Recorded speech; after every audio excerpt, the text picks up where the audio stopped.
Welcome to the Nerd Party. Hello and welcome to another special Between Takes episode of Missing Frames. I'm your host, Shawn Eastridge. Normally on Missing Frames, we watch all the movies we should have seen by this point in our lives, but every so often we do these Between Takes episodes where it's off the beaten path. We're reviewing a movie, we're talking about something, or we just need to complain a lot. And I think in this case, that last one is probably the option we're absolutely we're looking at. And there's nobody I can think of who I enjoy complaining with more than one Mr. Matthew Schott, who is back with me after an extended hiatus. Matt, welcome back. Thank you so much for having me for only the bad DC movies. That's the only reason you ever have me around. Supergirl and Zack Snyder's Justice League. I think look for me next week, and when we do Halle Berry's Catwoman, it'll be great. We'll do. I was about to say Kazam in Steel, not Shaquille O'Neal. Kazam. So I. Oh boy. Okay. So Zack Snyder's Justice League. That's what we're here to talk about.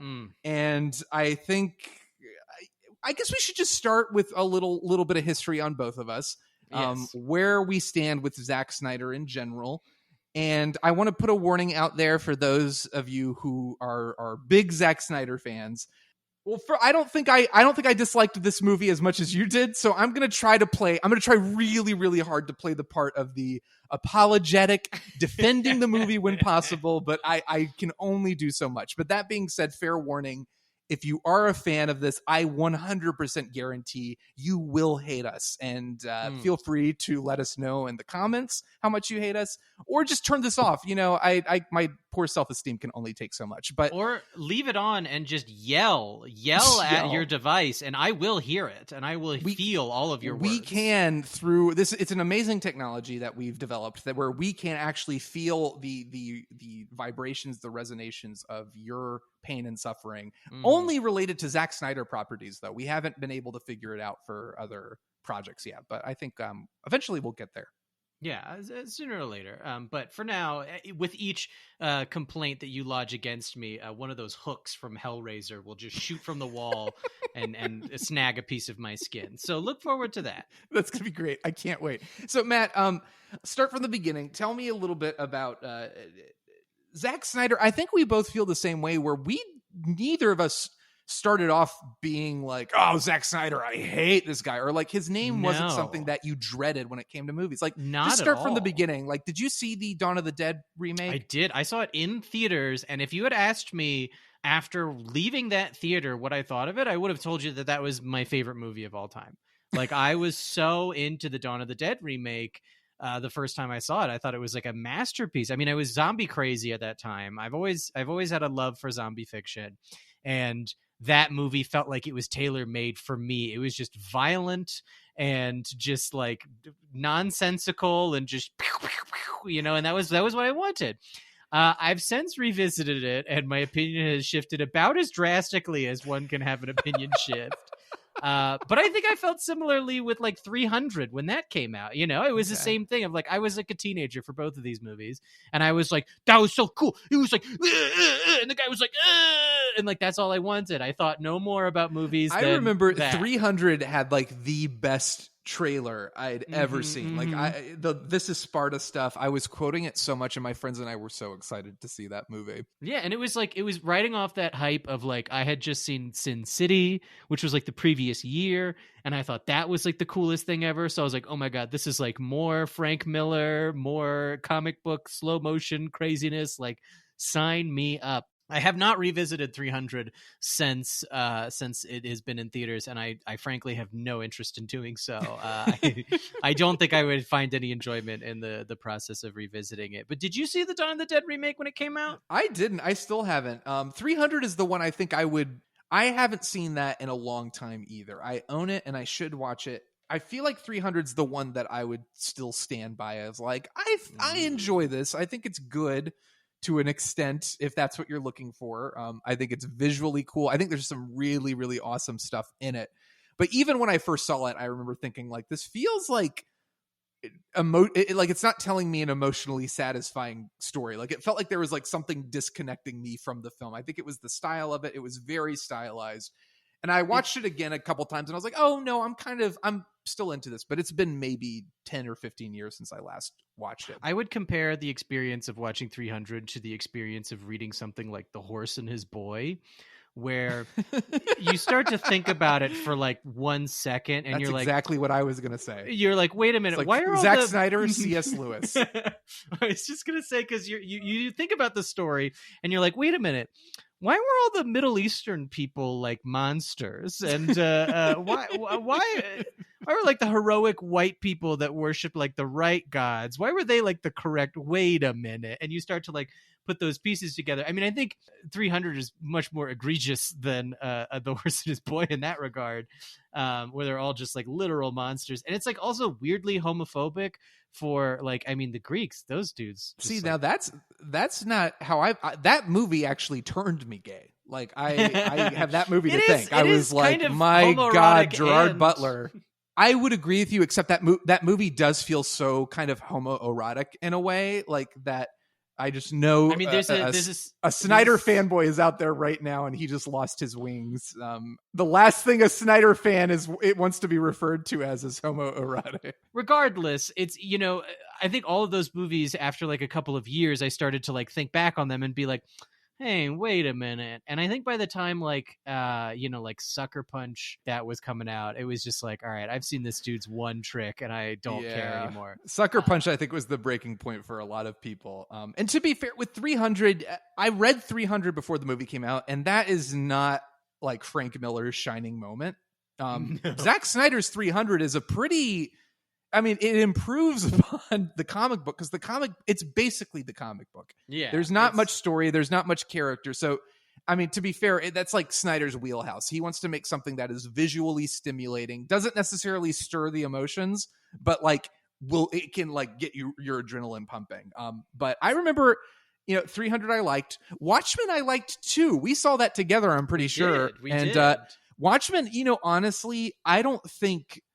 I will give Zack Snyder some credit here. I think he did about as good a job adapting Watchmen as anybody could have done, because that's like a near impossible property to adapt. So, and of course, the HBO show is a sequel, and I loved that, but that's not an adaptation of Watchmen. That's kind of a pseudo sequel doing its own thing. But I had the same thought about Watchmen for a really long time. I felt the same way about Watchmen as I did about like the movie Cloud Atlas, where I was like, you tried, you gave it your best shot. But I revisited Watchmen early, I think last year, when a friend of mine read the graphic novel for the first time, and I sat down with her and I was like, let's watch the movie, because like that'll be like an interesting thing to like watch now that you've read the graphic novel. And we could not finish it. It was a miserable experience, and like it really doesn't, I mean, it's a weird adaptation because it's like faithful. It's like slavishly faithful, but at the same time seems to completely miss the point very often. Like Rorschach and the comedian both are very glorified in the movie as like, these are some badass dudes. Like the movie is so on the comedian side, especially, which is insane. If you've read the comic, he is not a cool dude. Nobody in that comic is a cool dude.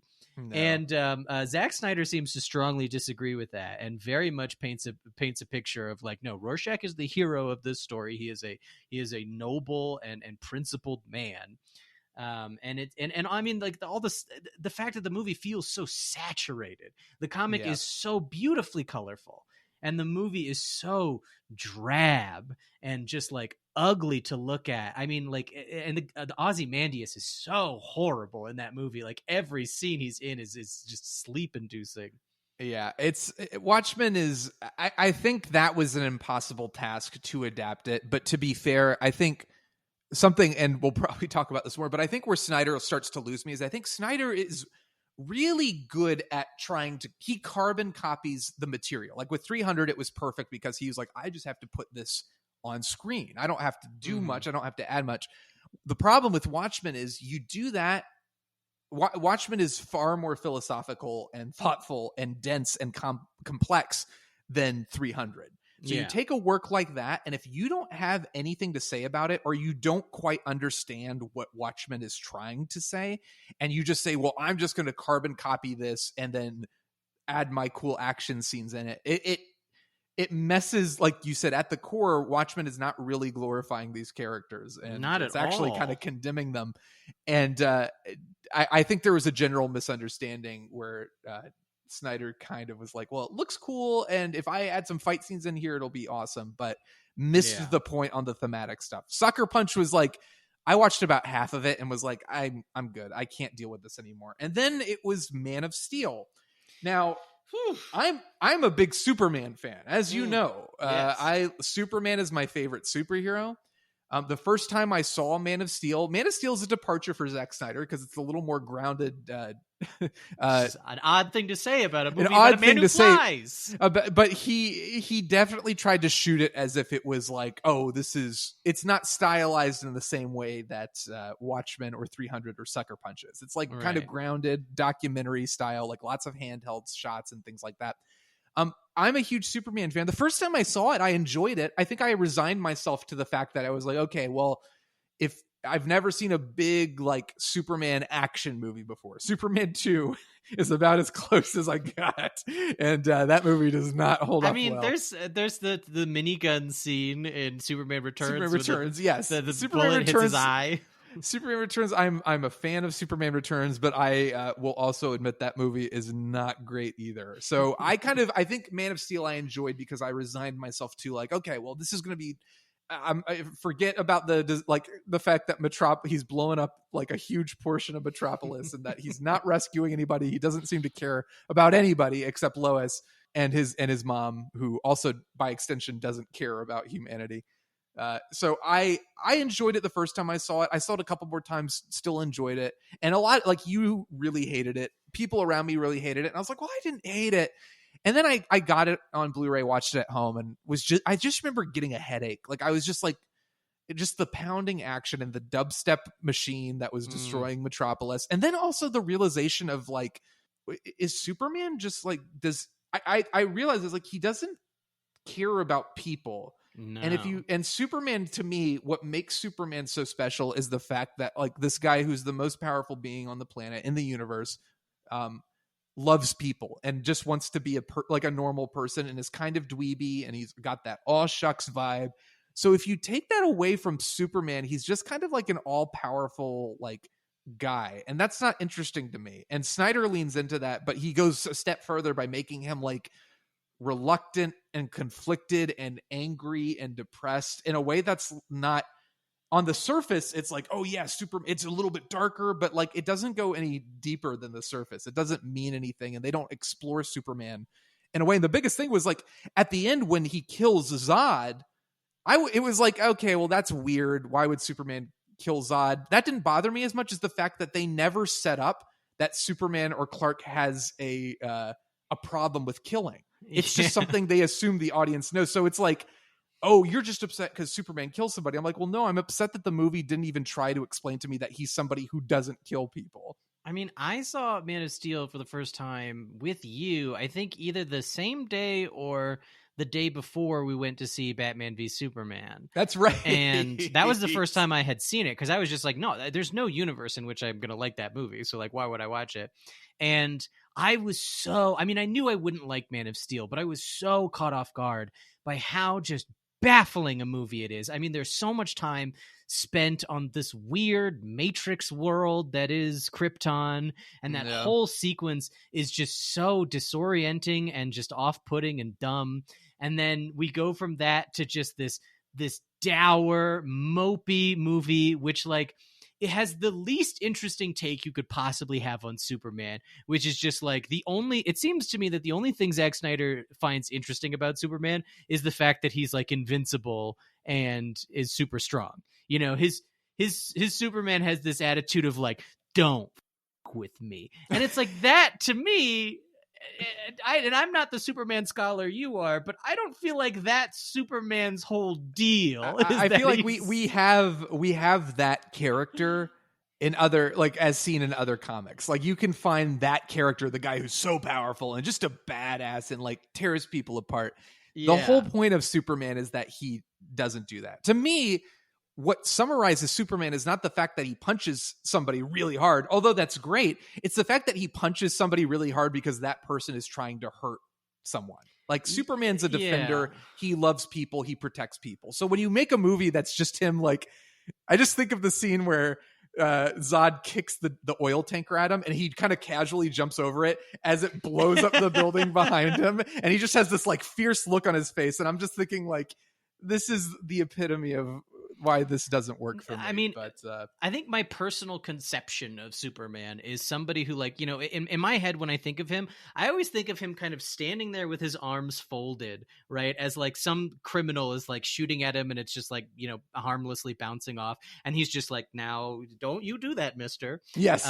You know, and like super, like that to me is the epitome of Superman, because he's not even like fighting this hypothetical criminal, you know, he knows he doesn't have to. And like, he's not out here to just like kick everybody's ass. He's like just trying to help people, right? He like cares about everybody, and he wants to help everybody. And I think Zack Snyder's Superman, I would have said that the perfect scene to sum him up is when he rolls his eyes at the Capitol bombing in Batman v Superman.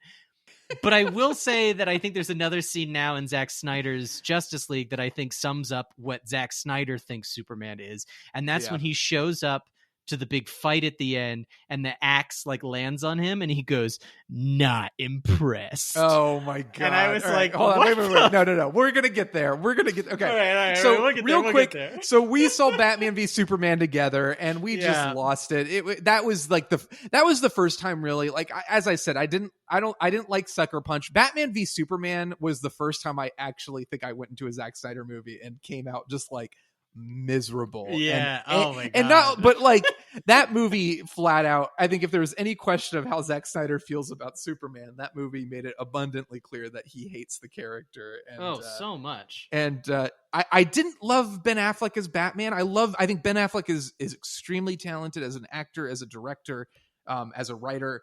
I do not see him as Batman. I'm sorry. I see Batfleck. I see Ben Affleck in a borderline fat suit, and I just don't buy it. It's not his fault. It's the fact. Well, it is his fault. He's Ben Affleck. I don't see him as Batman. At the end of the day, I feel like it's going to be impossible for somebody to portray like a really like faithful and compelling Batman when he's driving around a bat car with mounted machine guns on them, which, like, I mean, I got to talk about this for a second because it comes up in Justice League also, but I just was sitting there thinking to myself, like, why would Batman put guns all over his car? Like, I mean, first of all, Batman, of all the people on the planet, should be the person most opposed to guns. He should hate guns more than anybody. Yeah. But also, like, what day-to-day, like, crime-solving purpose does machine guns on the Batmobile solve? I mean, he's stopping muggers and the Riddler. Is he like gunning these people down with there's an guns? idea that I like, that I think people have used to defend like murdering, or not to defend murdering Batman, to defend murderous Punisher Batman. And the problem is, you can make assumptions all you want about what Zack Snyder's intention was, but it's not in the narrative of the film. It's not remotely expressed. But the idea is that Batman / Bruce Wayne is in a dark place because off-screen Joker killed Robin. So now he's angry and depressed, and Batman's arc in Batman v Superman is that Superman brings him back to the point of like, no, we can be a hero. Yeah, well, Superman's just as miserable. So that's why they set Superman up as a beacon of hope, but he's always miserable. We've only seen him destroy cities and like be miserable rescue. I've never seen a less heroic montage than the one of Superman rescuing people. It is in Batman v Superman. It is so depressing and makes me so upset because like it's such a fundamental misunderstanding of that character. But like, I think that was the idea for Batman, is like, oh, he's gone off the deep end because he lost Robin and now he doesn't care. But Superman makes him feel better at the end. We've been talking for 20 minutes about Zack Snyder movies and haven't even gotten to the Snyder Cut. I feel like this is actually a good metaphor for the Snyder Cut, where it spends a lot of time talking about things before anything actually happens. The opening of the Snyder Cut makes it really clear that Batman v Superman is the first part of that story. So Yeah. I think this is at least related. I mean, you know, Batman v Superman is the ground upon which this Justice League movie is constructed, and I don't think it's really possible to tell a good story with that foundation, because it's Yeah. rotten. You know, I mean, there's no good characters. You know, everybody sucks. Everybody's miserable. It is so like, and you've seen the extended cut. I've only seen the theatrical cut of Batman v Superman, but it is just a miserable slog. People have, and to be fair, I only watched it once, and I can't recall it like verbatim like some people do, but I know some people have been like, oh, it completely changes the movie, it's suddenly a great movie. Almost the same thing with the Snyder cut and the theatrical cut of Justice League. And to me, I'm like, no, it's the same movie, it's just longer and it's given a little bit more room to breathe. But I'm sure people who are like, Sean, I thought you were going to be defending Zack Snyder. I'm sorry, not yet. I'll get there. But yeah, let's talk about the theatrical cut of Justice League. Okay. Did you see that? I did. I saw it in theaters. What did you think of it? I mean, it felt like a joke of a movie. I mean, it felt like exactly what it was. You know, it was hacked together from like a half finished, like stupid movie with a bunch of added stuff that felt really just like dumb and goofy. I mean, it was bad, and like I laughed about it and then forgot about it like instantly. It was a nothing movie to me. It was bad, and it wasn't like there was something like so morally wrong at the center of Batman v Superman and Man of Steel that Justice League, because Joss Whedon was brought in to reshoot, and because like DC and Warner Brothers at that point was like, no, we no longer want Snyderverse. We no longer, please get, because Batman v Superman it was like atrociously received. Like it got horrible reviews. And then box office wise, I don't even think it broke $1 billion. Like, so it technically, like, I don't know if it lost money, but it didn't make the money they wanted. So they knew they were not heading in the right direction. So by Justice League, Zack Snyder was already shooting it. And I think Warner Brothers panicked and they wanted to like get out as far away from Zack Snyder's Justice League as possible. And unfortunately, I mean, what the unfortunate circumstance was that Zack Snyder's daughter Autumn died and he had to step away, and Warner Brothers basically turned Justice League into kind of a hodgepodge of like, now it's going to be fun and like the Marvel movies, but it just doesn't work when you set these up. It really doesn't. And I mean, like I think the key thing that sets my feelings about the Justice League movie apart from like everyone else that well, a lot of people that I've spoken to about it, is that like, I don't think that I think that Justice League has problems, the theatrical cut, but I think that all of those problems are retained in the Snyder cut and enhanced. I think that like I would probably say to you, if there was no Snyder cut and we were just talking about the theatrical cut, all of the problems I would list, probably one of them would be like, well, the jokes are all like lame and hobbled together and they all kind of fall flat. But then everything else that I would have to say about that movie and what's wrong with it is still there, like, because it's all built on that. There was one thing I really liked about the theatrical cut of Justice League, and it's that Superman behaves like Superman. Yeah, I remember being so delighted. There's a moment at the end in the climactic scene, because something they take out of the Snyder cut, of course, is like them rescuing people from the city. Course. He's not interested because in why? that. Yes, he doesn't care. So, but I remember there's a point where I think it's Batman talking to Superman, and Superman like holds up his hand and goes, "Wait, there are civilians in trouble," and he flies off. And I remember thinking like, hey, there's the Superman I know and love. He cares about people. He wants to help people. Maybe it's completely out of character with what's been established, but it was such a nice moment for me, feeling so miserable about the way they treated Superman that there's like banter, and the banter doesn't work. Like 99.9% of the time the banter doesn't work, but it's nice to see like at least them trying to be like, no, these people like each other, I guess. Yeah.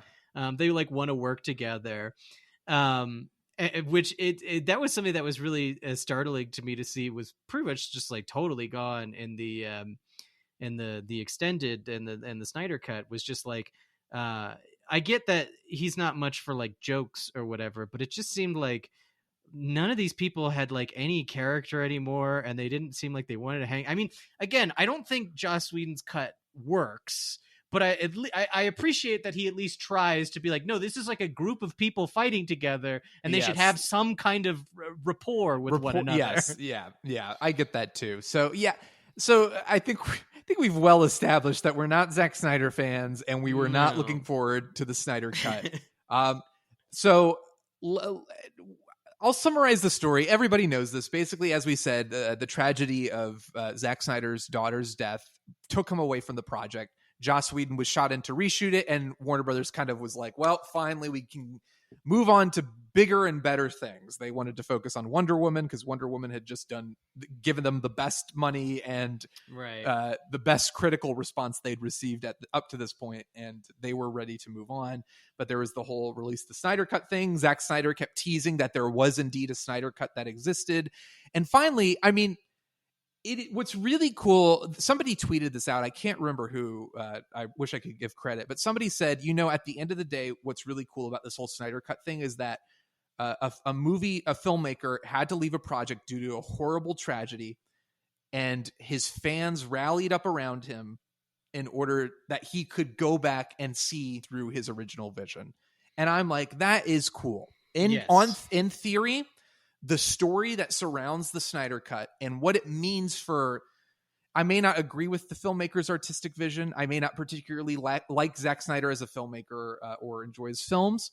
But in terms of like artistic visions in general and filmmakers getting to express themselves the way they want to, it is a triumph in that regard. Like the Snyder Cut is like a triumph for filmmakers getting to do what they want the way they want without any boundaries or studio interference. So on that level, I want to be clear.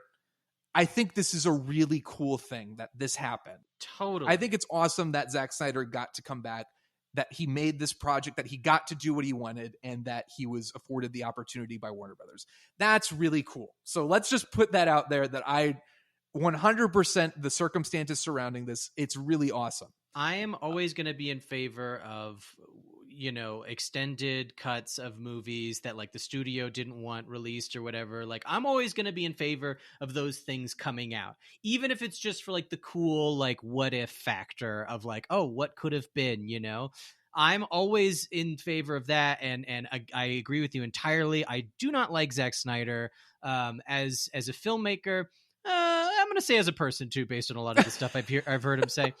But I don't really like any of that stuff, but I appreciate that this thing can exist again on paper, in theory, just as a product in a vacuum. I appreciate that can happen. That's cool. Maybe it's not this kind of thing we need to be like, let's spend, what was it, like $400 million or something on this the movie. So if Justice League itself costs like $250 million, and then they spent an additional $70 million for Snyder to do his reshoots and to add his footage and to do special. I mean, the movie, like they already lost money on the project, and then I guess they were hoping to get some HBO Max subscribers, and that's where it balances out. But ultimately, I think we're talking about $400 million total in a movie that lost money.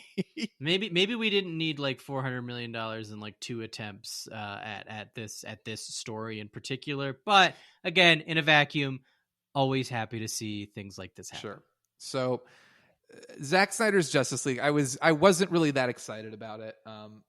I think for me personally, let me switch modes here. I've been clear I'm not a Zack Snyder fan. I'm going to switch modes because I do think I liked this movie more than you did.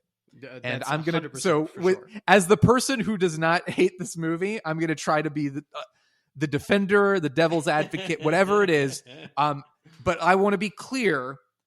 While I didn't dislike it, I didn't particularly like it. Like, it's not like a movie that I'm like, oh, there we go. Everything is fixed. I think the irony of the scenario is the movie was released. Reviews have been pretty positive, not just within the Snyder fandom, but critics have kind of been like, you know what? Well done. This is it's a coherent film. It works. It's exciting. I'm kind of like, well, hold on. Let's be real. If this was the movie, and it wouldn't have been 4 hours, but if Zack Snyder was able to release a cut of the film that was a reasonable length, 2 to 3 hours, people would have torn it apart. They would have torn this movie apart. 100%. I don't think this is. I think the reaction to the film is more of what we're saying, where it's like, this is really cool that it happened at all. I have a theory about this phenomena that I call it the Sonic effect, because I think that it's the same thing that happened with the Sonic the Hedgehog movie, where they released that trailer. Everybody's like, this looks like the worst thing I've ever seen. And then they're like, you know what, fans, we're listening. We're improving. And then they released the film with like the quote unquote improved effects. And everybody's like, you know what? Pretty good. They listened, and it's pretty dang good. And that movie is so awful. It is a terrible movie. And I am convinced that if they had initially released it in its like released form without like the worst looking Sonic, people would have torn it apart. They would have been like, this is a piece of shit. This movie fucking sucks. But because it had kind of that good press around it of being like, no, this is like, now you're getting like something like what you really we want. heard the fans. We're answering listening. the fans. Yeah, we're giving you guys what you want. Yeah. Now, that's a good example. I don't think you're off base there. Yeah, let's dive into it. So the Snyder Cut, I think, it's twice as long. Mm-hmm. There were stretches of it where I was bored out of my mind, like, to be completely honest. I think there's a lot of repetitive stuff. There's a lot of unnecessary stuff. But then there were periods where I was like, oh, this is pretty cool. Oh, I like this little character beat they added. Oh, this gave it more time to breathe. I like this. This feels a little bit better. That being said, I think it is basically the same movie as Justice League. Like, I think if you broke it down to story beats and what what the actual plot of the film is, it basically is the same thing. This guy Steppenwolf wants to get the mother boxes, and Bruce Wayne has to unite heroes from around the world to fight off the bad guy, and they have to raise Superman from the dead, resurrect him, and all come together at the end. The stuff they did add stuff. Darkseid's here. They've added a lot of flashbacks to to Lord of the Rings-esque battle sequences that like go on for hours. Oh my god, yes. But ultimately, I think what surprised me the most was that it's like, this isn't really a different movie. It's just there's a lot more padding. There's definitely more breathing room. Like, it feels a little bit more like, okay, this is not just like relentless, incoherent. Like, okay, I feel like I understand what's going on here. It feels like a movie. But that being said, I thought it was interesting that people were like, this is so much better. And I was like, it is the same movie, but longer. Yeah, it is. It reminds me of like when they released the Rogue cut of Days of Future Past, and they were like, you're getting a different experience, and it's like, no, it's the same movie, but now there's another character there. This is like the Dark Side cut. It's like it is yeah. ostensibly the same movie, only Dark Side. There's a ton of worthless exposition of characters stating time and time again with straight faces about the anti-life equation, anti-life equation, and a lot of mother box and talk. a lot of mother box talk, and then and of course we'll get to the 20-minute ending sequence. Absolutely, we'll get to that, but the core beats are still the same. They colored Superman's suit a different color for some reason, but the same beats play out. Yes. And it's still the same basic thing. And one of my biggest complaints about the original film was that the Justice League itself as an entity is basically worthless. Once they bring Superman back, the Justice League serves no purpose anymore because Superman is better at all of the things that they do than them. So there's no reason. When he says not impressed, he might as well be talking to every single person in the room. And especially Batman, who has in the theatrical cut seemed to, maybe I'm crazy, but he didn't feel as completely worthless in the theatrical cut as he does here. He feels like he does nothing in this movie. Yeah, like even Cyborg, his bat car or his bat spider, whatever you call it, that climbs out of the sewer. Cyborg drives the thing, so Batman doesn't even help. He's like, I'm just holding on, and Cyborg's like, I got this, Alfred. That actually, I think, is, if there's one thing, and we'll talk more about it in detail, but if there's one thing I did like about this movie, I think it's Cyborg. In general, I actually really liked Ray Fisher, and I like Cyborg. And to me, him taking charge in that moment felt like he's like, I'm the only character who has an arc in this movie. I'm the only character who's a character in this movie. I'll take it from here. And he drives the whole team out of the sewer and maybe saves the day. Maybe that's what we should break this down by member of the Justice League. We should go hero by hero, and we'll the last two we do should be well, I guess we've pretty much said what there is to say about Batman. It's just that he doesn't serve much of a purpose, but we'll get to Superman last. Sure. So let's talk about Cyborg, because I think Cyborg is the big sticking point for a lot of people. The one thing I hear from everybody, Cyborg is the one. He has the most. When you talk about changes from the theatrical cut, I think pretty much everyone is the same. Ultimately, like Superman is much different in the theatrical cut, but his story is the same. It's just the final scenes that have changed, really. But pretty much every person, and Aquaman I think is a little more goofy in the theatrical cut, but he doesn't change that much. Cyborg is the one who substantially changes between the theatrical and Snyder. He does have an arc in this version for sure. And like I gotta preface everything I'm going to say about this movie by saying that, like, all the stuff we've been hearing about Ray Fisher, like, it is he was done unbelievably dirty by Warner Brothers and Joss Whedon, and like I have nothing but support for all of that. Well, you watch the movie and it's like, oh wow, okay, yeah, I would be pissed too if this was the movie I had thought I was in, and then the theatrical version is 100%. I mean, he has like nothing to do in the theatrical cut. And like, you know, you hear stories about like Joss Whedon wanted them to like lighten his skin in the movie, and it sounds like a fucking nightmare. And he is like, I mean, and he is really like calling out Warner Brothers on their shit, and like I could not support that more. However, I still didn't like Cyborg in this movie. I think the effects on Cyborg look so stupid, and I could not get my head around that. Honestly, if he had shown up in the Shaquille O'Neal steel suit, I think I would have been able to take him more seriously. Well, I didn't love. You know what I didn't love? He has a couple atrocious lines of dialogue. Oh yeah, when he's like, the world. Yeah, that I lost it. I didn't like his origin, like when they're showing him playing football and like what feels like a extensive slow motion sequence of him playing football, but there was still like the crowd scenes look fake where he's like cheering and his team surrounds him. I'm like, is this all fake?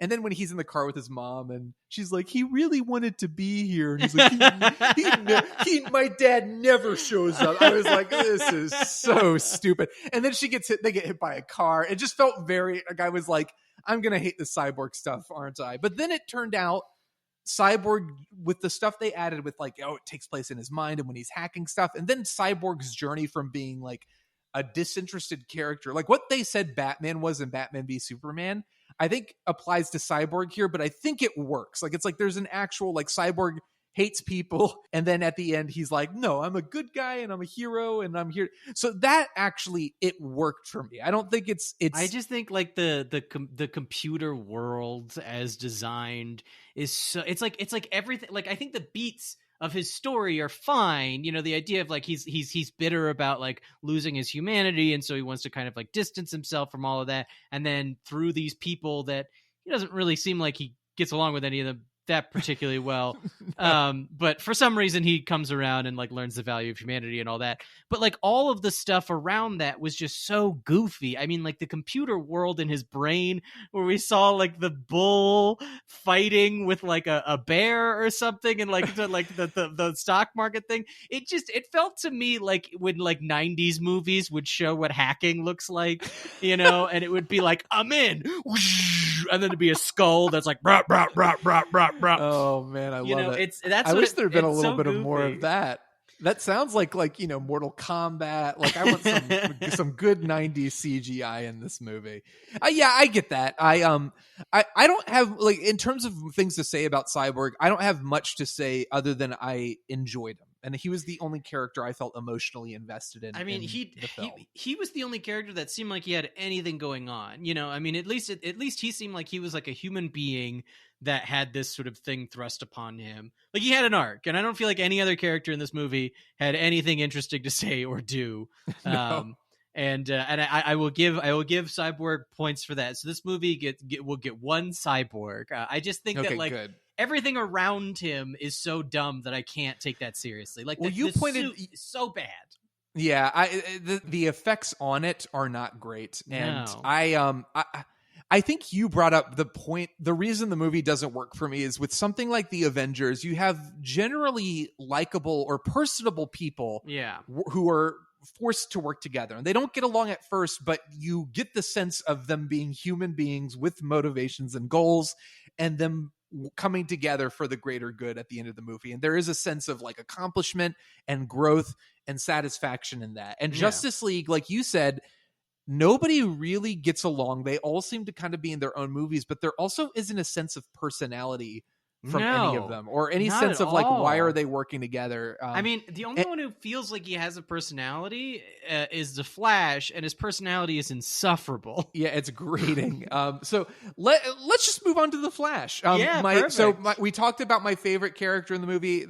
Flash is probably my least favorite. And what's funny is I don't remember him being so annoying in the theatrical cut, but here, I remember you were telling me, because you watched this before I did, and I was like, no, I liked Ezra Miller. I thought he was all right. But you were not lying.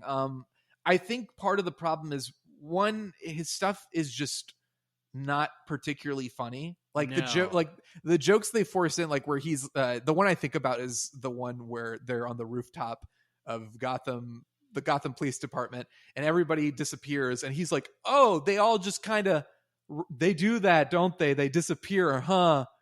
That's kind of rude. And it was just like, am I supposed to think this is funny? Like, also, just Wonder Woman and Aquaman don't do that. Yeah. Batman's the only one who does. So the joke doesn't work on any level.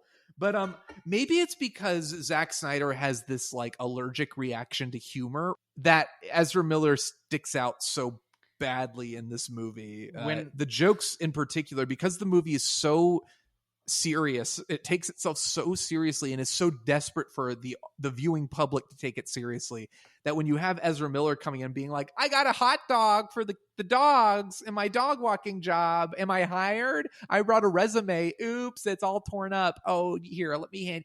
It just feels so at odds with what's going on in the Snyder vision that I'm like, why? When I saw the theatrical cut in theaters, my roommate at the time turned to me and he was like, is the Flash like autistic? Is that his like origin story in the maybe, comics? Maybe. And I was like, it does kind of feel like I think Ezra Miller was trying to do a like Tom Holland, always befuddled kind of awkwardness, and it just doesn't work at all. It always falls flat.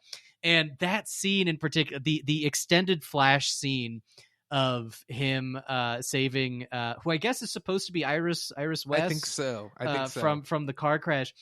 Me and the people I watched it with, we were in hysterics at that scene because the sequence plays out of him like pulling her from the car, and then time resumes and the car just like crashes. It's exactly like what you were saying with the oil tanker in Man of Steel. It just like crashes and explodes in this for Snyder explosion. It doesn't matter what happens as long as it looks good. People can die, they can be sacrificed for his vision. But that whole scene, I remember the movie about 45 minutes to an hour in, I was like, this isn't bad.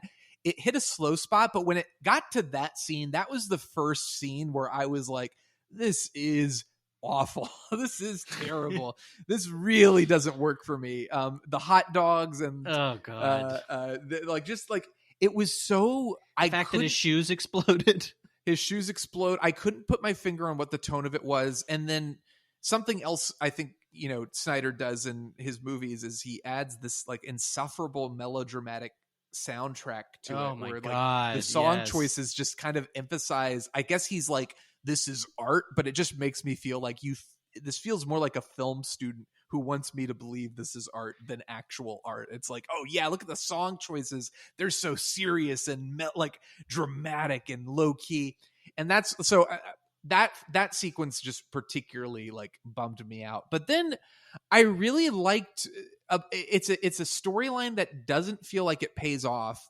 And maybe it paid off a little bit more in the theatrical cut, but I liked the idea of Barry being like this kid who's not a superhero. Like, I'm not ready to save the world, but he has to be, and he has to step up to it.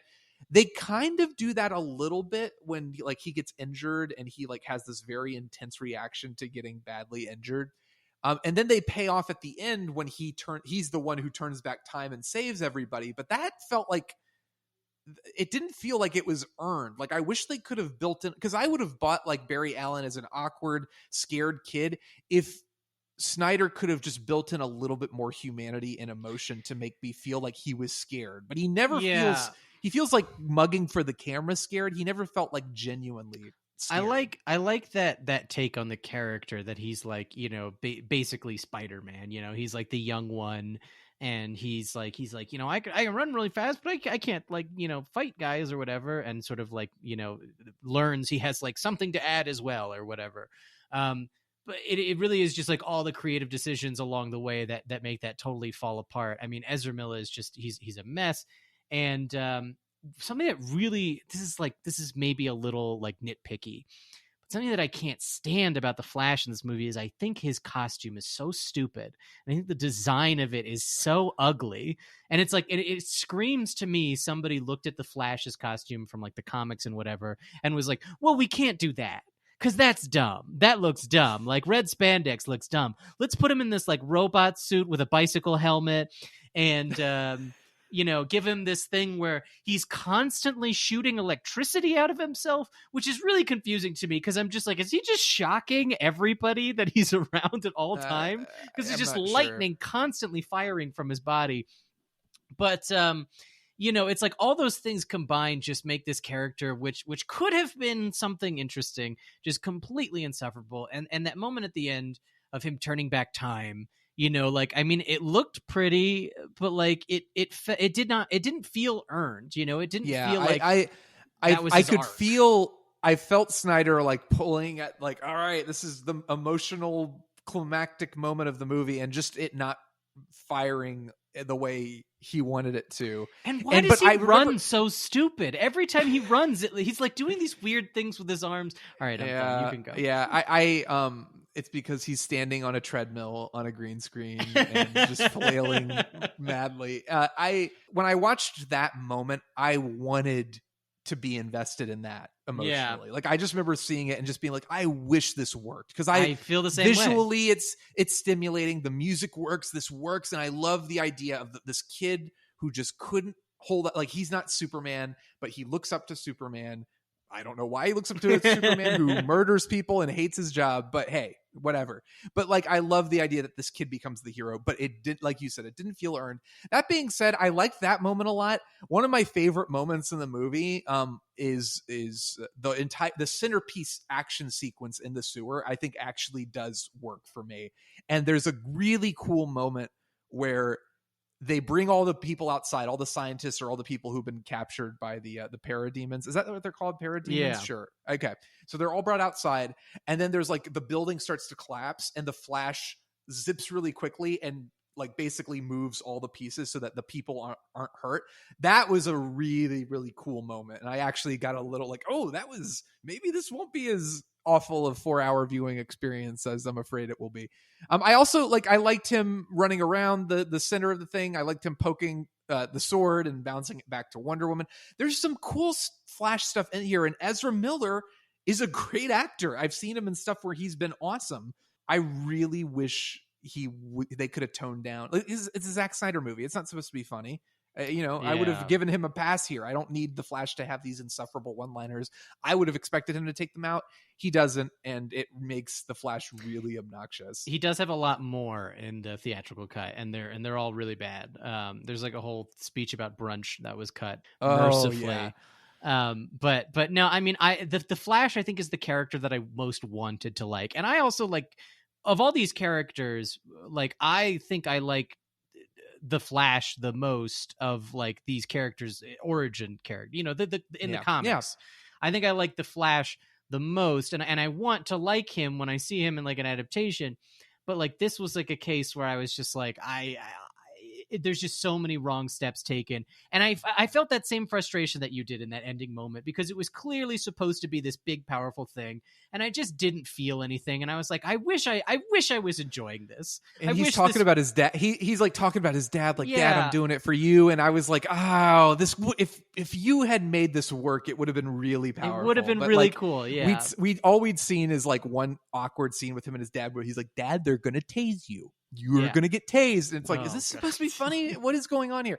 So yeah, that's the Flash for me. Another missed opportunity. Who should we do next? I want to talk about, I want to jump away from the heroes for a second and talk about the villains. I want to talk about Steppenwolf and Darkseid. Okay.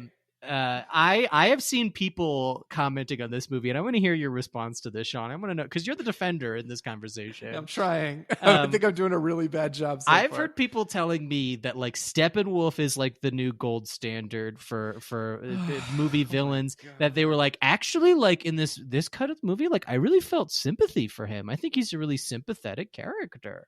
Where do you stand on the character, on the very memorable character of Steppenwolf? Yeah, Steppenwolf. Okay. I agree that they gave him something to sympathize with in this cut. Like, it's like, oh, he just wants to be good for Darkseid, or bad for Darkseid, I guess is how you'd refer to it.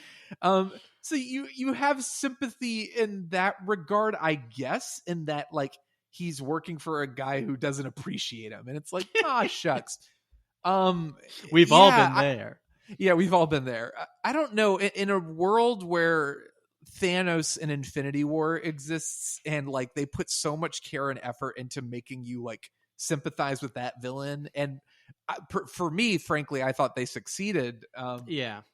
To come from that and then to look at this like cartoonish, goofy, not remotely like, I look at Thanos and I empathize because you can see Josh Brolin's performance in that character, and this, it's just like a gray blob monster. Yeah, he's a mound of CGI basically. Yeah, and I appreciated that they gave him like in theatrical cut, he's like he's a nothing character. He's just the guy they punch. So in this, he's still basically that at the core, but they give him a little bit more. That being said, it wasn't like I was watching those scenes being like, oh, so compelling. It's basically every scene is him saying, the mother boxes, I'll get them for Darkseid, and Darkseid showing up and being like, you better. And no joke, I think almost every part of the reason the movie's so long is almost every scene in the movie, it should have been like 2 minutes, but for some reason they're like expanded to 5 minutes. So that is in essence like all of Steppenwolf's scenes are him saying that, and then somebody saying, you better get the mother boxes. But instead of it being 30 seconds, like I just described, it is blown up to 5 minutes. And it's like, they just repeat like, all right, the mother box. Yes, I get it. It's important. I understand. And they do that scene over and over again. So to me, Steppenwolf is about as deep as a MacGuffin is. And a MacGuffin is the object that it's like the Lost Ark. It's the Ark of the Covenant in Raiders of the Lost Ark. It's like the plot driving element that the character is pursuing, but it doesn't have, it's nothing more than just an object. And that to me is what Steppenwolf is ultimately, as are the mother boxes. I felt the same way about Steppenwolf as I did about Ares in the first Wonder Woman movie, where I was like, oh, here's like a CGI thing for them to jump and punch at. How compelling! Like, I think everyone agrees that was the worst part of Wonder Woman, is the fact that happened at all. Yeah, and that is what, like, Ares. I think his design, he looks like a fucking transformer, where it's just like it just looks like nothing to me. It's like there's so many like weird little moving parts that it all just like, and it's such a ugly, just like gray design that it all just blends into nothing. It's basically just a blur as far as I'm concerned. And like, I guess they gave him like something of him wanting to please his boss, but that's not like interesting. Motivation. That's not like interesting. It doesn't go deep. It's like, well, okay, why do you love Darkseid? Like Darkseid, you're bad guys, you're evil. There's no depth to it. And also, I think what I appreciate more than the actual villain is that theatrical cut of Justice League felt like, okay, whatever. It felt small stakes. It didn't feel like, if anything, this cut does feel like bigger and grander, and there is like, oh, the world's going to be destroyed. Like I didn't get that from Theatrical Cut. I got that from this. So I appreciate them building up Darkseid. I appreciate them building up Steppenwolf and trying to make it feel like there's some sort of thing. That being said, I didn't need like 2 or 3 20-minute flashback sequences that show these giant CGI battles that have nothing to do with the forward momentum of the current story. So I could not disagree more that this movie felt like it had like higher stakes. I mean, to me, it felt like it had the same stakes, if maybe even a little lower than the Theatrical Cut. And the reason for that is, I mean, Steppenwolf is already nothing of a character. Like, he's good at swinging his axe, but we know that Superman is invincible and will just defeat him with no problem. But so that's not an issue, and that happens in both cuts of the movie. So who fucking cares? But the Darkseid is really who I wanted to focus on here, because I cannot think of a worse introduction to a villain than how they introduced Darkseid in this movie, because they have this whole like we were calling it a Warcraft cutscene, because it felt like watching the opening cutscene of Warcraft 3 or just the Warcraft movie. You know, it felt like that.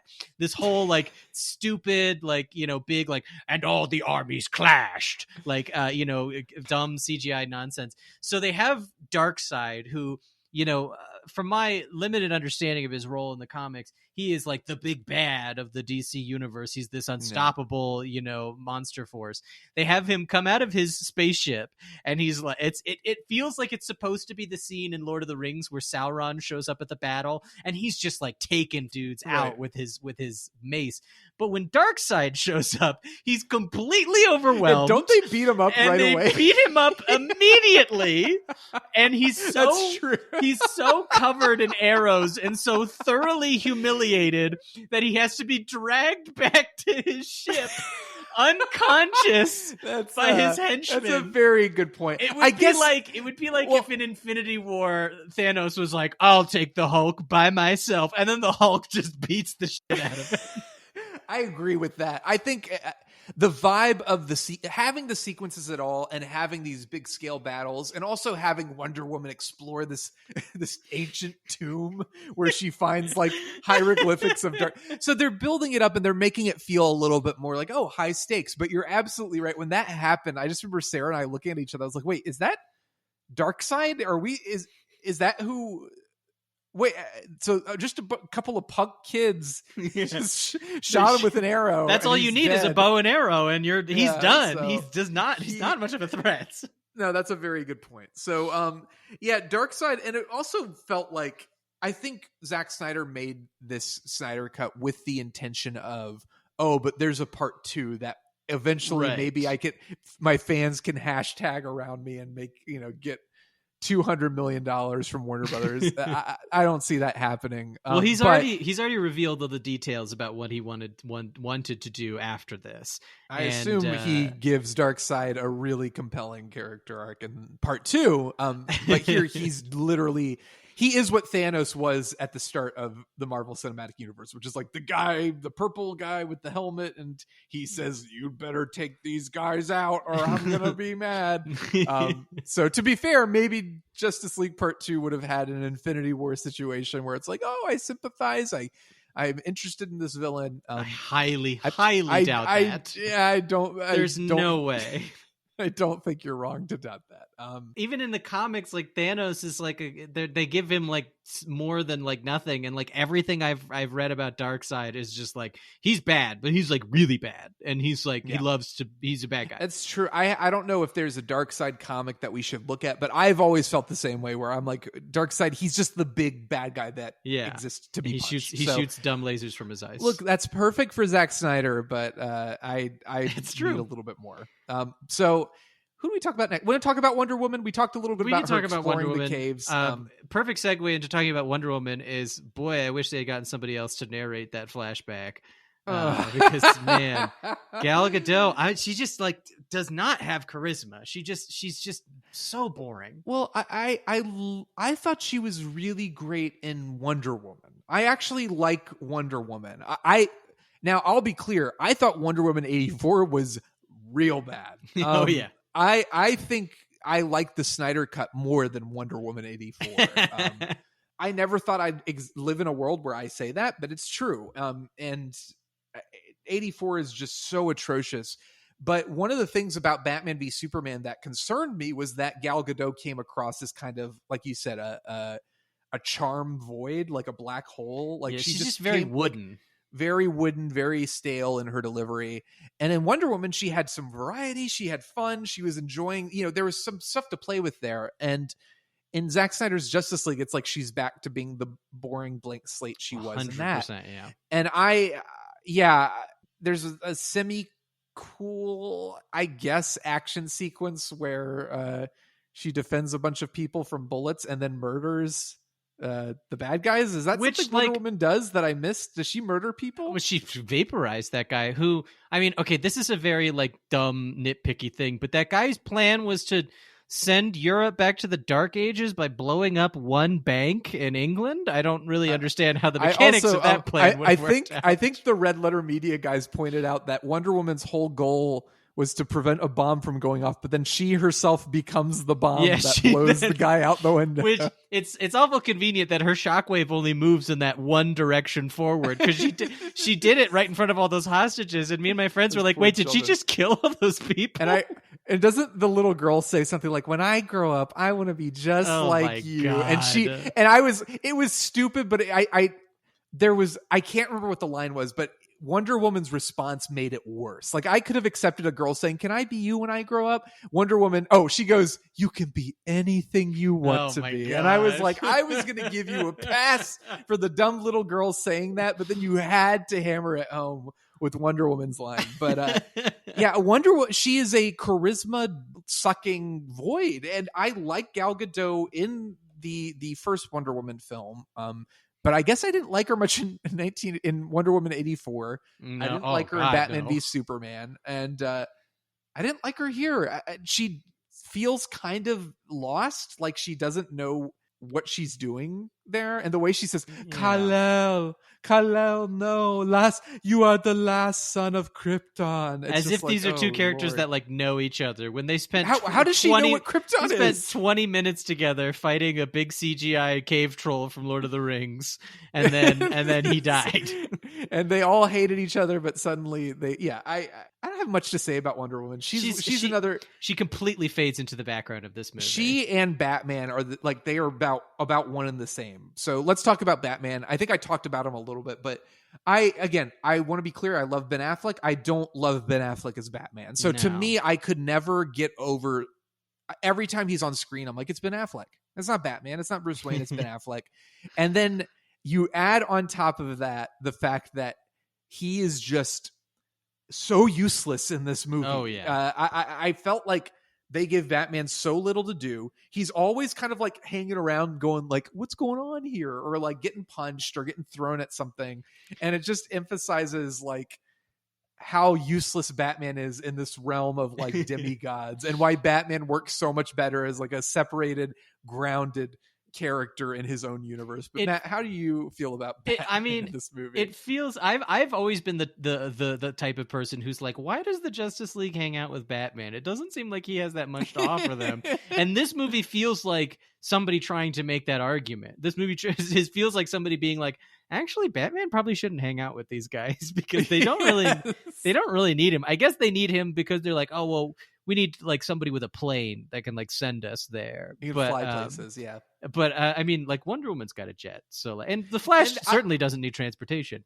And again, in theory, if this was a narrative that had worked and a character arc that had worked, if I'd been happy with Batman's character, Batman v Superman, he goes from being murdering, he's lost all faith in humanity, to Superman giving him hope. If that had worked, I would have liked the idea of Batman finding his hope in uniting this group of people. Yeah. Because there's some nice little, they set it up a little bit. There's some little moments where he's like, I have faith, Alfred. And you get the sense of a character that would have worked if it was better written or better directed. But the payoffs for the character don't work at all. And Batman, like the Flash, how they set up Flash to have this emotional climactic moment, it feels like it just isn't there. Like, it's like I see the beats Snyder is going for, but they don't pay off, if that makes sense. You know so what? It's so easy to point to the Avengers movies, really, and even Age of Ultron, and say, just do that. Look at how much better that is. But I mean, I think that's why they hired Joss Whedon. They thought like, hey, please just do it again, but for Justice League. But I mean, look at Hawkeye. You know, like before those movies came out, nobody gave a shit about Hawkeye. Nobody could possibly care about Hawkeye. But all of those Avengers movies, especially like Age of Ultron and like Endgame, make you like actually care about this guy. You know, like they take these characters that like you know nothing about, you have no like sort of like a collective unconscious understanding of, and make you be like, oh, like this, he's like a guy who loves his family and he's actually very good with a bow. That's very impressive. And it's like this movie does the opposite. It takes these characters that you do know a lot about just through like osmosis, and then makes you be like, I guess they're not that interesting. I guess they don't really have anything. I guess I don't like them. I guess they don't have anything to say or do. I guess Batman. I would never expect. I'm telling you, a couple weeks ago, if you had told me Cyborg was my favorite character in the Justice League movies directed by Zack Snyder, I would have been like, you are insane. There's no way. But it's true. And again, Ben Affleck, I don't think he's up to snuff for Batman. I don't. He seems kind of over the whole thing too. I think the Batman v Superman reviews really bummed him out because he was hoping to not repeat the Daredevil thing, but he kind of did repeat the Daredevil thing, and he seems kind of tuned out, like he's ready to go. He does. He felt that way very much in the theatrical cut, where he has way more zingers. Yes. That's the big change between the two, is he's full of zingers in the original movie. But in this one, he just kind of, much like Wonder Woman, he just kind of seems lost, and is just kind of like, I feel like every scene with Batman is him going like, oh, well, that didn't work. What else could we do? Yeah. Can anyone, somebody else jump and punch the big bad guy? Because I'm going to stay over here with my it's like, my grappling hook, and also I can swing around a lot. I couldn't convince Aquaman to join, so I got nothing. Do you guys have anything? What do you guys think we should do?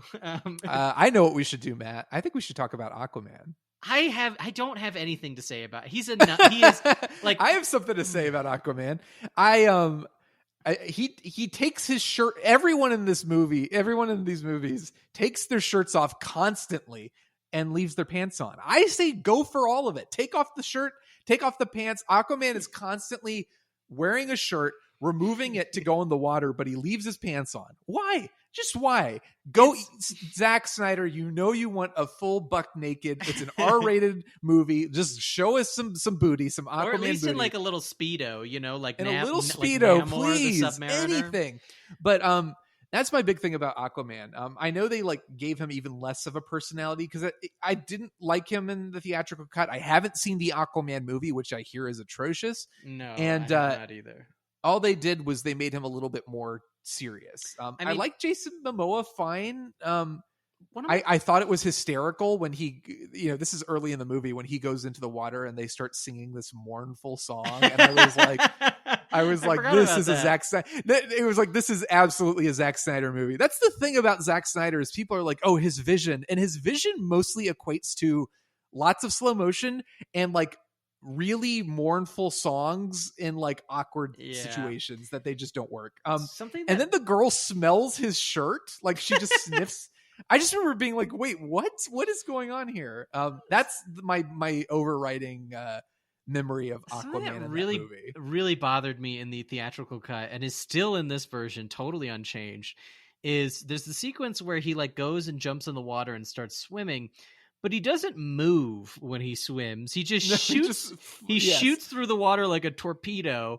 And I'm like, couldn't you at least like make him wiggle his legs a little bit or something? It just looks weird to me. Also, when he's just the air bubbles, the air rooms they create. I'm like, look. Okay, this is a guy who talks to fish, who can breathe. Just commit to, like, I am fine if they talk to each other underwater. You don't have to explain like, oh, water gets in their lungs. It is fine. It raises you a really lot like of... went out of your way to explain how they talk to each other underwater. That to me, it was like, this is so stupid. It raises a lot of questions about Atlantean society, because it's like, oh, so even they find being underwater a hindrance. Inconvenient. Even they don't like this. They don't like the lives that they live. Why does Atlantis have a throne room? You can't sit underwater. Why do they have a chair? Well, it's like they have that, but then they have to create these air pockets to talk. Yeah, to. Like, and does somebody commit to it? Does Commit somebody to have to like exert effort to do that? Is there like always somebody who's on air bubble duty who's just like, guys, hurry this conversation up? I swear, like I cannot do this much longer. I agree. Just like lean into it. Like make him ride a seahorse. Like whatever. It's goofy, but like make it work. It's not impossible. But the problem is like by Zack Snyder's insistence that it isn't goofy just makes it goofier. Yeah, like, I think that's the whole problem that people don't seem to understand. It's like, no, Zack Snyder trying to convince me this is so serious just makes it feel dumber. He seems particularly clueless with Aquaman, because you and I were talking not long ago about X-Men movies and about X-Men Apocalypse, and how I feel like X-Men Apocalypse, which is not a like great movie, or not Apocalypse rather, Dark Phoenix, which is not like a great movie, but I think one thing it does well is having scenes where all the X-Men are using their powers in tandem with one another, yes, and they're functioning like a team. There's that whole sequence in the street where Cyclops is like leading the team and shooting his lasers, and I was like, this is actually pretty good. This movie never does anything like that. This movie never has them like all using their powers and like complementing each other. I mean, there's like that part where he pushes the sword back, but I think Aquaman is what I want to really key in on here, because like the whole final battle in like the Russian nuclear town, he's just stabbing things with his trident, and he's like jumping around and punching stuff. Like he's not using his Aquaman powers to like any beneficial way. That's a good point. Like the Flash and Superman are the only ones who like have something unique to bring to the table. Like in that the Flash is fast and Superman has laser vision, but essentially everyone else and Batman is just he's got guns, meaningless and worthless. He's got a lot of guns. Yes, he's got lots of guns. But like everybody else is just, they jump, they punch, and they like act like insane crazy super beings. But like, and it's like they all function essentially the same way. There's such an opportunity there with somebody like Aquaman, who has such a weird and unique power set, where you can have him like rise like from the ocean and like shoot sharks at people. He flings a whale at somebody. Yeah, like, or like have him flood the chamber with the mother box in it, or like do something where it's like, okay, Aquaman, there needed to be a scene before they have that like final assault where it's like, okay, here's what everybody's gonna do, and here's like your powers working specifically, something that has them give me a reason that there's a Justice League. Both movies fail to justify why there's a Justice League, especially when there's Superman. It's like you have this group of people who don't particularly like each other or have any chemistry with one another whatsoever, and then once Superman shows up, he makes them all completely redundant. Yeah, they're basically like, great, all right, you handle it from here. And the problem is Superman, like you said, his line when he goes, "Not impressed," which was emphasizes Superman's like nature in these films, just like so this seems like the segue into talking about Superman. I think we're in the Superman section. We're in the Superman, and Superman's at the center of this movie. Like he is, for half the movie they're talking about, oh, Superman, if only Superman were around. And I'm thinking like Superman has done nothing to endear the populace to people him. Should hate him. He destroyed that city. The movies have gone through great lengths to explain why Superman is an awful person and why he's like, why I shouldn't like him. So for them to turn it and say, oh, he's a hero to everybody and kids love him and da-da-da, I'm like, I don't buy this. There's no way. All. Superman being dead is probably a good thing in this universe because he's done nothing remotely helpful. So they bring Superman back to life, and one of the I thought the sequence where they rescue all the scientists from underground that's probably the sequence that works best for in the movie for me. But I also, it's pretty much maintained from the theatrical version, but like I really enjoy the sequence of Superman fighting everybody. There are just a couple beating bits, them all up. Yeah, just beating them all up. But there's the one bit that actually earns a genuine laugh from me is when the Flash is like running up to Superman thinking he's got the upper hand, and then Superman just turns and looks at him, and the Flash goes, uh-oh, I'm in trouble. That legit works for me. I think that's a really fun character moment, and it's one of the only times where Ezra Miller's mugging for the camera actually like works. See, I see where you're coming from with that. It's just, again, that whole sequence serves to undermine the entire concept of the movie by demonstrating without like any sort of counter argument that like, no, these guys are all worthless. Like Superman is invincible and unstoppable. They did not have to have Superman come in and be like completely invincible. They could have had like like the moment at the beginning where they axe, like that would have been fun, but then show Superman getting beat up a bit, like show him like not being able to handle things, but like he does come in and just like start punching, like there's no chance. So you could have done that, but you didn't. And I love in that same sequence when Batman shows up, and it seems like everybody just left him there at Zod's ship, and he's like literally like huffing up. Yeah. He's like, hey guys, what did I miss?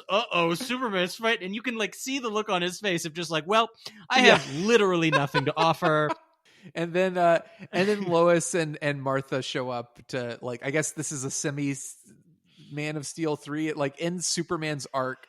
Lois and Martha in this movie are baffling to me. Lois spends most of the time being depressed and sad and like not moving on. Like, I love him so much, but like also their relationship was kind of weird and icky to begin with. It's so funny to me that Zack Snyder's original vision for this movie was to have Lois Lane fall in love with Batman. Yeah, well, they're basically the same person. Batman's actually more cheerful than Superman in these movies. But like, one of the scenes that I think best represents Zack Snyder in general is the quote unquote touching scene between Martha and Lois. Like they're talking and Martha's like, you got to get back out there. The world needs Lois Lane. And then it's like, oh, I don't really care about the Martha and Lois stuff, but like, okay, this is a nice emotional beat. And then she leaves and turns into the Martian Manhunter, which raises so many questions. How does the Martian Manhunter know who Martha Kent is? How does he know what the relationship? I don't know if he's a psychic or he just knows these things, but like it was like, okay, so the emotional moment is undercut by Zack Snyder's need to have like, a cool fanboy thing. That to me feels, it is so, and it's such an encapsulation of Zack Snyder in general. Like he misses the point completely to like do this ridiculous little Easter egg that, I love that, again, is never going to pay off. Martian Manhunter is like, no, it is crucial that I step in and encourage Lois Lane to keep writing articles and living her life. But when it comes to the alien that's trying to wipe out all life in the universe, I'm going to sit that one out. I don't need to get involved with that fight. Someone also pointed out in the nightmare sequence where it's like Lois Lane was killed and that's what set off the apocalypse, right. I guess. It's like, why didn't the Martian Manhunter take her place?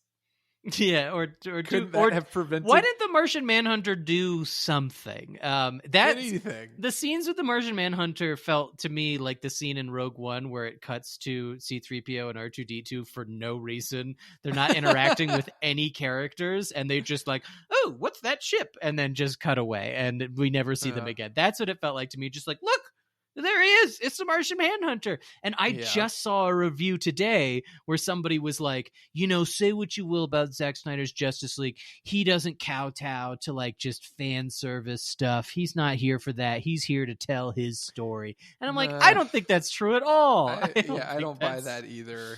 I think we're grading this movie on a curve for sure. But I missed the goofy Superman being Superman stuff from the theatrical cut. I did too. I really wish Superman could have been a little bit more like, all right, guys, don't worry, I've got it from here, or something goofy, like instead of the dumb macho nonsense that really gets Zack Snyder off. But the scene in the theatrical cut, which is so dumb and serves no purpose, but I kind of like it. I wish it was was when he races the Flash at the end of the movie, when he's like, this is just for us, pal. He's like so nice. And I'm like, oh, actually, maybe this Superman is like a fun guy. He and the Flash are just hanging out. Like, yeah, instead of just like, miserable, sad, angry. So, but again, it makes sense because, in a better plotted out trilogy, quote unquote, for Superman, I think he would have started with the black suit and ended up in the red, blue, and yellow suit. Right. But for some reason, and I know it's in the comics, but what annoys me so much is Zack Snyder, you could just tell he could not wait to get Superman in that black suit. Oh, yeah. It is like red, blue, stupid. That's so lame. Let's get him in a black suit so he's dark and punches guys. And I just like, when he walks out in that black suit, I'm like, sure, yeah, but why not? I couldn't care less. I like that there's no in-universe reasoning at all presented. He's literally just walking down a hall of uniforms, and he's just like, the black today. I'm gonna go with the black suit today. And in talking about Superman's arc, there's something that I think so, like, again, this movie is constantly undermining itself, and I think one of the biggest ways that it does that is with Superman. They make this huge deal about like Superman's coming back and he's bringing hope back with him. That's like the whole thing. You know, they literally have, when Superman comes back, he flies above the planet just so that he can like stand like Jesus, pose like floating Jesus, above the planet, and then like flies down and saves the day single-handedly. And there, I guarantee you, there's somebody in the comments or whatever being like, actually, he does not defeat Steppenwolf. Aquaman stabbed him with his trident, and Wonder Woman cut his head off. No. Clearly, those guys were not needed at all. They literally were just kicking a man when he was down at that point. Steppenwolf was so utterly defeated. But so the movie's presenting this idea of like Superman is hope, right? That is so completely undercut by the nightmare sequence at the end, confirming that Batman was correct and that in the future, Superman is one bad day away from becoming this tyrannical monster. Like Superman is ultimately a great threat to the world and will kill everybody. Well, he's basically like, is he a sociopath who only cares about one person? So when Lois Lane dies, it's like Lois was his only tie to humanity, which... And again, he's just subservient to Darkseid now. He's just like, all right, Darkseid, I'm on your side. And I guarantee you somebody's like, no, but the anti-life equation, hypnotize it. No, I don't give a shit. The whole movie is telling us that Superman needs to exist and is super important, and then immediately says, oh, but also Superman's going to kill everybody in the future, and actually this is the greatest threat mankind has ever known. That's what annoys me is I think that's the version Snyder cares about the most, is the sure. Superman who murders everybody. That was his vision for the next movies. It was going to be the bad future playing out, and then at the very end, we get the Flash fixing everything. That was going to be his vision for the next two movies, was all Mad Max apocalypse bullshit. That's what he wanted. Yeah. Let's talk about the epilogue of the film. Yes, the nightmare. The last 30 minutes of the film were almost like the most Snyder-esque, and by association, I guess, that made them the most annoying. Like, it was just like, the movie goes on after the movie. What's unfortunate is I had a lot of goodwill for the movie. Like I know I'm beating up on it, but for the 2 to 3 hours of that lead to this action sequence, I was pretty like, this isn't terrible. This isn't my cup of tea, but it's not bad, and it's definitely more coherent, and there are things that work about it. I kind of started to lose those good feelings when we devolved into like this just like incoherent special effects extravaganza with everyone punching and zapping each other. And then I really lost the goodwill during this last like 30 minutes of like teasers for future films, dream sequences, Martian Manhunter cameos, and an appearance from Jared Leto's Joker that like flat out destroyed whatever kindness I wanted to offer the film. That really really, I was like, this movie, maybe it's like a 2.5 3-star movie, and then Jared Leto showed up and I was like, what am I thinking? No, this is there any more Batman moment than Batman turning to the Joker and saying, I swear to God, I'm gonna fucking kill you? Man, that was so like, by that point I groaned, but I groaned so much, like it was just like I had nothing left. Like it was just like, this is this movie. Like this is Zack Snyder's Justice League. Yeah. Of course Batman would say that. Of course, like Jared Leto's Joker would show up at Why the end. is he still in the Batman suit in the future? Like, the Flash still wearing his costume. I'm like, okay, that's like his suit or whatever. He needs it. Deathstroke, again, I don't know what he could possibly offer in a fight against Superman, but like, okay, he needs his body armor or whatever. But why is Batman still dressed as Batman? Is he worried that these other survivors of the apocalypse are going to learn that he's Bruce Wayne and out him? But doesn't like Joker call him Bruce Wayne? Yes, he does. So people know who he is. So he's just dressing like Batman, but then putting a trench coat on top of his goggles, Batman suit for no reason. The ending was, I mean, Jared Leto is the very definition of insufferable. Oh my God. In this role, and it really like. I know nobody believes me, but I really was trying. Like, I was trying not to completely be like, I hate this. I don't hate it. I didn't like it, but it's like overall, I think my reaction to the film was like, it's okay. But man, that nightmare stuff and the Joker stuff really, really like tried my patience and really, really grated on me.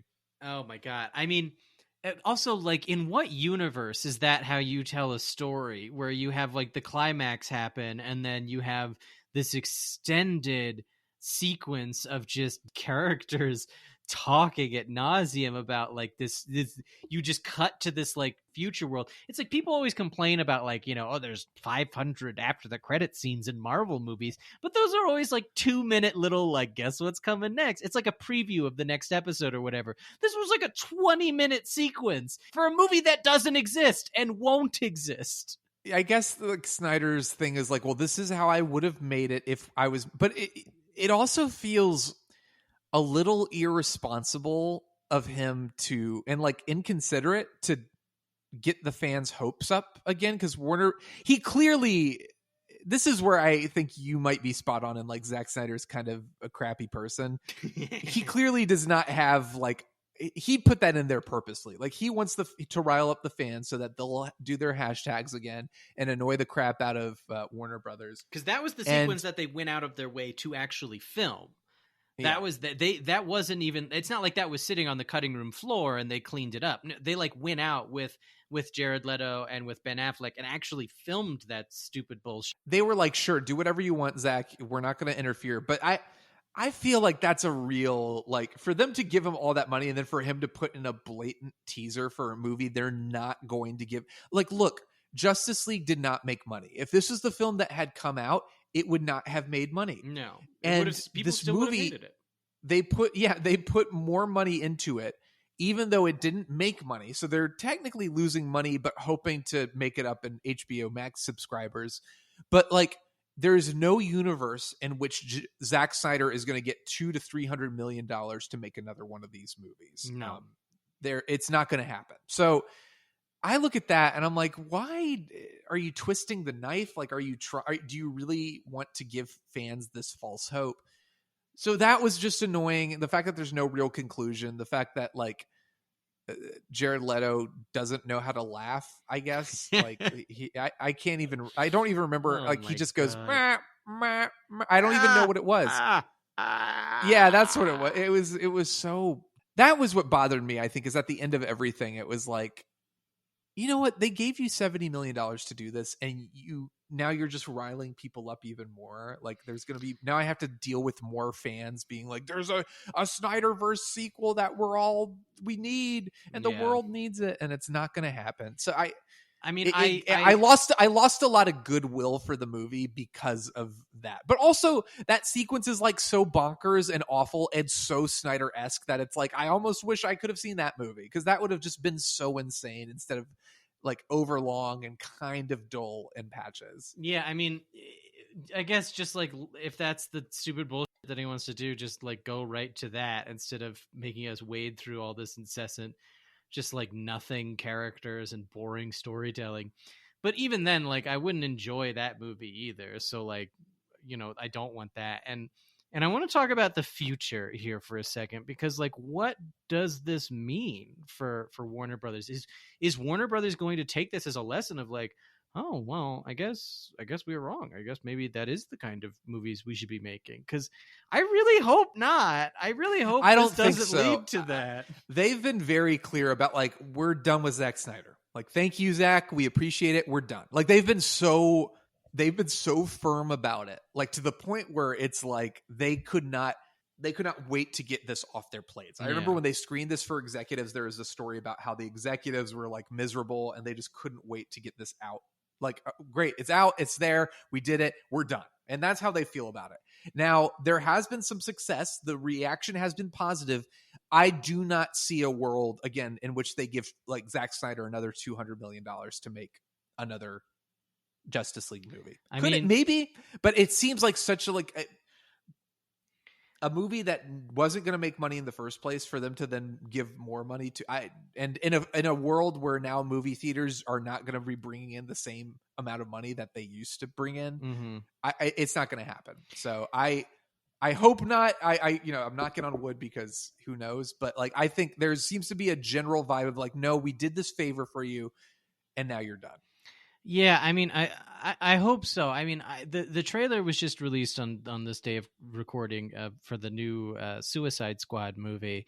That actually looks like, hey, that could be fun. It looks like fun. And I'm excited for Matt Reeves' Batman. I think the trailer was great, but I love Matt Reeves as a filmmaker. I love Robert Pattinson as Batman. That's exciting. I mean, so I'm excited for that. I hope that I don't really want Warner Brothers to do anything, if I'm being totally honest. I don't like that studio very much. But I mean, like, if they're going to insist on making more DC movies, I hope that they don't try to do more just like giant, big, weird universe shit. Yeah. Just keep giving these properties over to like different filmmakers who have an idea and let them like run with it. And passion for it. Like people who like don't let somebody who hates Superman make a Superman movie. Like I mean, Ta-Nehisi Coates is a great writer. I don't know. I know he's written Black Panther comics. I didn't love those, so I'm kind of like, what's his interest in Superman? But that's kind of exciting. And J.J. Abrams, I think, is producing that, so that's exciting. So I have hope. I have hope for like that. Like each superhero gets their own vision. Let's just focus on like making the best Superman movie we can, or the best Batman movie we can, or the best Flash movie we can. I do not think we'll ever see an actual. This movie will never get made. But I agree. I don't want this connected universe. I think I did a terrible job defending this movie. No, I was gonna say you came into this like, no, I'm gonna stick up for Zack Snyder. I couldn't do it, but I will say at the end of the day, it's a 4-hour movie I didn't hate. That's shocking to me. It's a Zack Snyder 4-hour movie I didn't hate. So that in and of itself is an accomplishment. There were things I really liked. I liked Cyborg. I liked some of the action sequences, and I appreciate what Zack Snyder's Justice League represents as far as an artist achieving a vision. So there you go. Those are my 2 cents. Here's my summation of my thoughts on Justice League. And if my hate for this movie didn't make people mad before, what I'm about to say is absolutely going to. I think that the theatrical cut is better ultimately. Oh my god. And I feel that way because by default there is less of it, and it is an experience that is over sooner, because I think that, you know, Cyborg and Darkseid and all this stuff aside, at their core it's the same movie. It's the same beats and it's telling the same story. And I'm as disinterested in it the second time as I was the first time. But at least the first time, it was over in 2 hours and I could move on with my life. And I was able to laugh at the stuff that works so badly. And it's, you know, the first one is like this weird Frankenstein mess of a movie that doesn't work at all. And this version is this 4-hour slog of constant exposition and exhausting slow motion, and it just will not end. So of the movie watching experience, I would say the theatrical cut is a better film in so much of those reasons. I'm sorry, it's still not good, and that's all there is to it at the end of the day. It's still a bad movie. It's just a lot more of that bad movie. I agree. I don't agree. I like the Snyder Cut more. I do think the Snyder Cut works better as a movie. I do agree. It is more of this, it's twice as long and the same movie, but I do appreciate it as an entity. This is not for, there are people who this was made for. I'm sure they're very happy. I'm not one of those people. Yeah, but hey, it's exciting in some ways to see again a filmmaker get to achieve a vision. It's kind of it's kind of a weird product in that it's like nobody actually needed to watch this movie, because people like me who hated the theatrical cut and hate Zack Snyder, we're gonna hate the movie. It doesn't matter what's in it. It's gonna suck and we're gonna hate it. And people who were like, release the Snyder cut, I can't fucking wait. It doesn't matter what the movie contained. They were going to love it regardless. So like the contents of the movie almost don't really matter. It's just like, where did you stand? It's almost like you're saying this entire podcast is irrelevant as well. Like saying these things is not going to change anybody's minds. In fact, it's going to make people hate us even more probably, or love us even more, depending on which side of the... What have I done? I have to go back. I have to stop this. I have to go back in time, disguise myself as your mother and convince you to not do this podcast.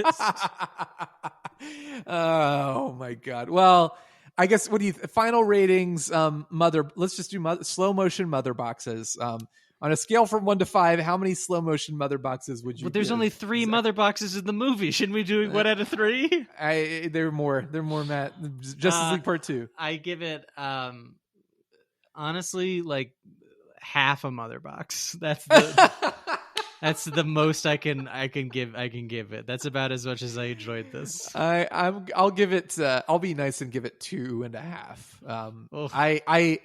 In my Letterboxd review, I only gave it 2 stars. I knocked off a half star for Jared Leto alone. But I think I'm feeling generous. I feel split right down the middle. I don't think it's a good movie, but I don't think it's a bad movie. I just feel kind of like, all right, it's out there. But I feel like I feel like I'll be able to get a good night's sleep. I've got a lot of things off my chest, and Matt, I thank you for that. And I hope, our audience, the portion of the audience that doesn't hate us and doesn't hate you for giving half a mother box to the Zack Snyder's Justice League. If they want to hear more from you, where can they find you out on the internet? Well, there's a little podcast that I run called The Adaptation Game, where myself and my lovely co-host, Mr. Chris Okawa, we take various media properties and we adapt them into other forms. Like we do a movie of Solitaire, the Microsoft application, or we turn classic literature into breakfast cereals. And if you're looking for an episode to listen to, I cannot recommend more the episode featuring Mr. Shawn Eastridge, where Chris, Shawn, and I decide to use a random wheel to decide fictional character matchups so that we can write versus movies in the vein of Batman v Superman. And some very interesting matchups are had, the kinds that will really change the shape of fiction moving forward. So I would definitely recommend checking out that episode. I believe it's called Matt versus Chris versus Shawn. I really should have called it Matt v. Chris v. Shawn, Dawn of Justice. Or Shawn of Justice. Oh, my God. We can't all be as brilliant as Zack Snyder. But I am at YayShawnDoorman on Twitter. I'm at ShawnDoorman on Letterboxd. I don't know if there's an at on Letterboxd. I don't really care. Really, I shouldn't be giving you this information because I assume Snyder fans have listened to this entire episode all the way to the end to get this information so they can then yell at me. And yes. I you know what? I can't blame you. So come yell at me whichever social media strikes your fancy, go for it. But Matt, thank you again. This has been such a delight. It's always a pleasure to have you on. We'll get you on for a good DC movie or even a good superhero movie someday. Maybe not. Who knows? I enjoy listening to you complain about things. Well, thanks. I would love to come on and talk about something that I like. So one day I'll introduce you to something I like. We'll do it. And thank you everyone for listening. We will see you at the movies. At the movies.